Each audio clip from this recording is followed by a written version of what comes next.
Turning now to a Local 12 exclusive about a man who was a new face of hate.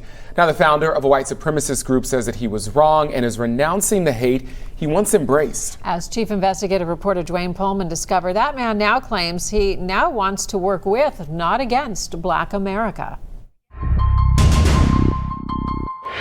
Are you a Bernie Sanders guy? I would go farther than Bernie. My God, you sound like a socialist. Yeah. Are you a communist?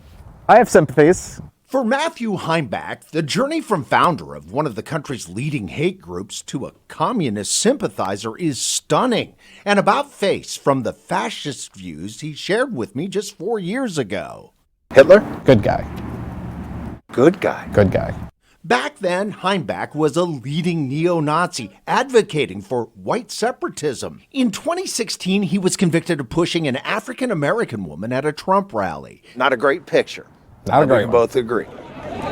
In 2017, he helped organize the deadly Unite the Right rally in Charlottesville. Anything that happened was self-defense. And in 2018, Heimbach and his group's members were injured in Michigan. He says Richard Spencer, a leading white supremacist, asked him to be there, but refused to pay the medical bills. And he hung up on me.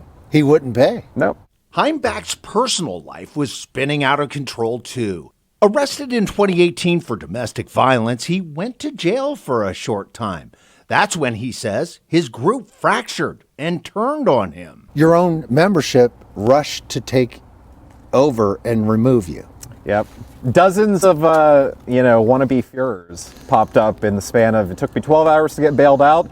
All of it, he says, was rooted in a demon he was wrestling with inside. You were an alcoholic. Yep.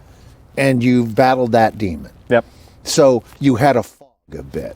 A bit, but I mean, the movement was definitely not a really psychologically healthy place. So removing myself from it has allowed me to work the steps. And AA, I heavily suggest to anyone that thinks the 12 step worked for you. It does. Now, Heimbach is sober and no longer talking about black and white, but the green that separates us. It's all about the money. The capitalist class that rules this country does not care fundamentally.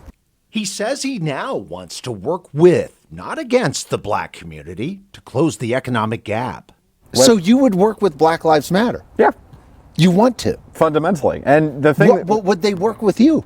Well, that's the big question. Once touted as the face of white nationalism's new wave, today Heimbach is hated by the hate groups he once embraced and struggling with his new identity and the biggest question of all. Why would anybody believe you?